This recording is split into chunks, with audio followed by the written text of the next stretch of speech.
നാരായണം നമസ്കൃത്യ നരം ചൈവ നരോത്തമം ദേവീം സരസ്വതിം വ്യാസം തതോ ജയമുദീരയേത്. എല്ലാവർക്കും നമസ്കാരം. മഹാഭാരതം വനപർവം കർണൻ്റെ ദാനം. പാണ്ഡവരുടെ വനവാസത്തിൻ്റെ കാലം അവസാനിക്കാറായി.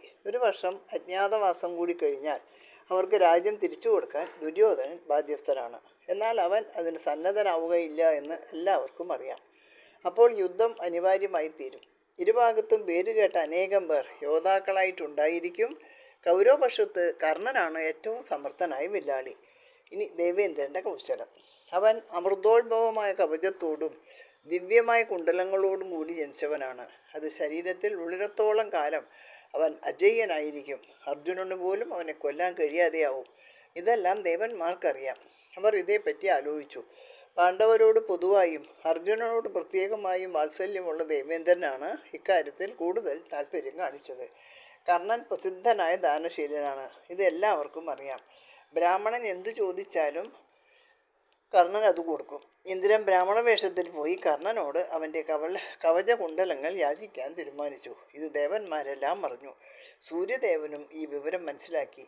തൻ്റെ പുത്രനായ കർണൻ്റെ ശരീരത്തിൽ നിന്ന് കവചകുണ്ടലങ്ങൾ ഒഴിഞ്ഞുപോയാൽ അത് അവൻ്റെ മരണത്തിന് കാരണമാകും എന്ന് സൂര്യഭഗവാന് അറിയാമായിരുന്നു.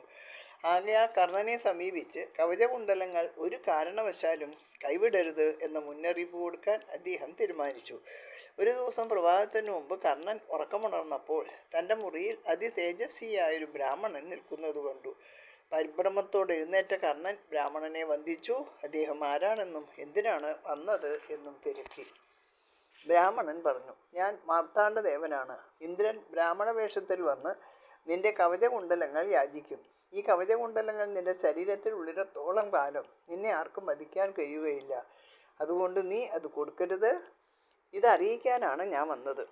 ഭാസ്കരദേവൻ പറഞ്ഞതൊക്കെ കർണൻ കേട്ടുവെങ്കിലും ബ്രാഹ്മണൻ അത് യാചിച്ചാൽ കൊടുക്കാതിരിക്കാൻ സാധ്യമല്ല എന്നായിരുന്നു കർണൻ്റെ പ്രതികരണം. ആദിത്യ ഭഗവാൻ കർണനോട് കവചകുണ്ടലങ്ങളെ രക്ഷിക്കേണ്ടതിൻ്റെ ആവശ്യം വീണ്ടും പറഞ്ഞിട്ട് അപ്രത്യക്ഷനായി. കർണൻ ദിവസവും മധ്യാഹ്നത്തിൽ ആദിത്യനെ പൂജിക്കും. പൂജ കഴിഞ്ഞു വരുമ്പോൾ ആരെന്തു ചോദിച്ചാലും അദ്ദേഹം അത് കൊടുക്കും. ഒരു ദിവസം ആദിത്യ പൂജ കഴിഞ്ഞപ്പോൾ ഇന്ദ്രൻ ഒരു ബ്രാഹ്മണന്റെ വേഷത്തിൽ കർണനെ സമീപിച്ചു. ബ്രാഹ്മണന്റെ ആവശ്യം എന്താണെന്ന് കർണൻ അന്വേഷിച്ചു. എന്താണെങ്കിലും നൽകാം എന്ന് പറഞ്ഞു. കർണൻ ചോദിച്ചു, സ്വർണ്ണഭൂഷണങ്ങൾ അണിഞ്ഞ യുവതികളെയോ പശുക്കൾ ധാരാളമുള്ള ഗ്രാമങ്ങളെയോ എന്താണ് ഞാൻ ഭവാന് നൽകേണ്ടത്? ഭവാൻ എന്താവശ്യപ്പെട്ടാലും അത് തരാൻ ഞാൻ തയ്യാറാണ്. ബ്രാഹ്മണൻ, കന്യകമാരും ഗ്രാമങ്ങളൊന്നും എനിക്ക് ആവശ്യമില്ല. അതൊക്കെ ആവശ്യമുള്ളവർക്ക് കൊടുത്തുകൊള്ളൂ. എനിക്ക് ആവശ്യം നിന്റെ കവചവും കുണ്ടലങ്ങളുമാണ്. നീ സത്യവാനാണ് എങ്കിൽ അവ എനിക്ക് നൽകിയാലും. ഇത് കേട്ടപ്പോൾ തൻ്റെ മുമ്പാകെ നിൽക്കുന്ന ബ്രാഹ്മണൻ എന്തിനാണെന്ന് കർണന് സംശയം തോന്നി. കവചകുണ്ടലങ്ങൾ ഒഴിച്ച് മറ്റെന്ത് വേണമെങ്കിലും നൽകാമെന്ന് കർണൻ പറഞ്ഞു. എന്നാൽ ബ്രാഹ്മണന് വേറെ ഒന്നും തന്നെ വേണ്ടിയിരുന്നില്ല. കവചകുണ്ടലങ്ങൾ തരാത്ത പക്ഷം കർണൻ്റെ വാക്ക് പാലിക്കപ്പെടാതായി തീരും എന്ന് പറഞ്ഞ് ബ്രാഹ്മണൻ പോകാൻ ഭാവിച്ചു. അപ്പോൾ കർണന് ബോധ്യമായി ബ്രാഹ്മണൻ ഇന്ദ്രൻ തന്നെ ആണ് എന്ന്. കർണൻ കൂസലെന്നെ ഇന്ദ്രനോട് പറഞ്ഞു, അങ്ങ് ദേവേന്ദ്രനാണ് എന്ന് എനിക്കറിയാം. അങ്ങ് പാണ്ഡവപക്ഷപാതം കൊണ്ട് എന്നെ മൃത്യുവിന് വിധേയനാക്കാനായിട്ടാണ് എൻ്റെ കവചകുണ്ടലങ്ങൾ ചോദിക്കുന്നത്. ഇത് വഞ്ചനയാണ്. വരം തന്ന് അനുഗ്രഹിക്കേണ്ട അങ്ങയെപ്പോലുള്ള ദേവന്മാർ ഞങ്ങളെപ്പോലെയുള്ള മർത്യരെ വഞ്ചിക്കുന്നത് കഷ്ടമാണ്. കർണൻ്റെ മറുപടി കേട്ടപ്പോൾ ദേവേന്ദ്രൻ ലജ്ജിതനായി. എങ്കിലും അദ്ദേഹം തൻ്റെ ആവശ്യം ഉപേക്ഷിക്കാൻ തയ്യാറായില്ല. കവചകുണ്ടലങ്ങൾ കിട്ടിയേ താൻ സംതൃപ്തനാവുകയുള്ളൂ എന്ന് തീർത്തു പറഞ്ഞു. ഇനി ഇന്ദ്രൻ്റെ വേൽദാനം. കർണൻ, പ്രഭു, അങ്ങ് ദേവദേവേശനാണ്. കവചകുണ്ടലങ്ങൾ നൽകിയാൽ ഞാൻ വധ്യനായിത്തീരും. അത് അങ്ങ് കാരണമായതുകൊണ്ട് അങ്ങും പര്യാസപാത്രമാകും. ഞാൻ കവചകുണ്ടലങ്ങൾ നൽകാം. അതിന് പകരമായി എനിക്ക് അങ്ങയുടെ ശക്തി എന്ന ആയുധം തരണം. എൻ്റെ ശരീരത്തിൽ ജന്മനാ തന്നെ ഒറ്റപ്പെടുത്തി കിടക്കുന്ന കവചം അറുത്തെടുക്കുമ്പോൾ ശരീരത്തിന് വൈരൂപ്യം ഉണ്ടാവാതിരിക്കാൻ അങ്ങ് അനുഗ്രഹിക്കുകയും വേണം. ഇന്ദ്രൻ സമ്മതിച്ചു. കർണൻ മൂർച്ചയേറിയ ശാസ്ത്രം എടുത്ത് ശരീരം മുറിച്ച കവചം അടർത്തിയെടുത്തു. ശരീരം മുറിയുമ്പോൾ അത്യധികമായ വേദനയുണ്ടായെങ്കിലും കർണന് മുഖത്തൊരു ഭാവഭേദവും ഉണ്ടായില്ല.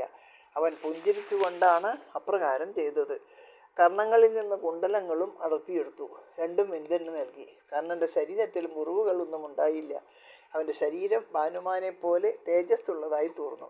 ഇന്ദ്രൻ ശക്തി എന്നതിൻ്റെ ശക്തിമത്തായ വേല് കർണന് നൽകിയിട്ട് പറഞ്ഞു, ഈ വേൽ കുറുക്കിക്കൊള്ളുന്ന ശക്തിയേറിയ ആയുധമാണ്. ഇതിൻ്റെ പ്രയോഗം കൊണ്ട് ഏതെങ്കിലും ഒരു വൈരിയെ മാത്രമേ നിനക്ക് കൊല്ലാൻ സാധിക്കുകയുള്ളൂ. അതിനുശേഷം ഇത് എൻ്റെ പക്കൽ തിരിച്ചെത്തും. തൻ്റെ ആഗ്രഹം സഫലമായപ്പോൾ ഇന്ദ്രൻ അത്യധികം സന്തോഷിച്ചു. ഹൃദ്യമായി ഉറക്കെ ചിരിച്ചു. എന്നാൽ ആ ചിരിയുടെ മാറ്റൊലി കർണൻ്റെ കീർത്തി ലോകത്തിലെങ്ങും പരത്തുകയാണ് ഉണ്ടായത്. പാണ്ഡവന്മാർക്ക് വേണ്ടി ഒരു നല്ല കാര്യം ചെയ്ത കൃതാർത്ഥതയോടെ ഇന്ദ്രൻ ദേവലോകത്തേക്ക് മടങ്ങിപ്പോയി.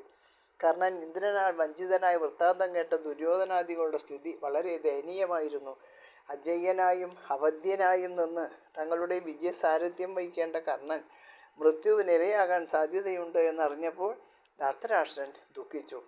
ദേവർഷിമാർ കർണൻ്റെ കവചകുണ്ടലങ്ങൾ ഇന്ദ്രൻ രാജിച്ചു വാങ്ങിയ വൃത്താന്തം പാണ്ഡവരോട് വിസ്തരിച്ചു പറഞ്ഞു. അവർ അത്യധികം സന്തോഷിച്ചു. യുധിഷ്ഠിരൻ സമാധാനത്തോടെ ദീർഘമായി നിശ്വസിച്ചു. ഇതോടുകൂടി ഈ അധ്യായം ഇവിടെ അവസാനിച്ചു. എല്ലാവർക്കും നമസ്കാരം. സർവത്ര ഗോവിന്ദ നാമ സങ്കീർത്തനം. ഗോവിന്ദ ഗോവിന്ദ.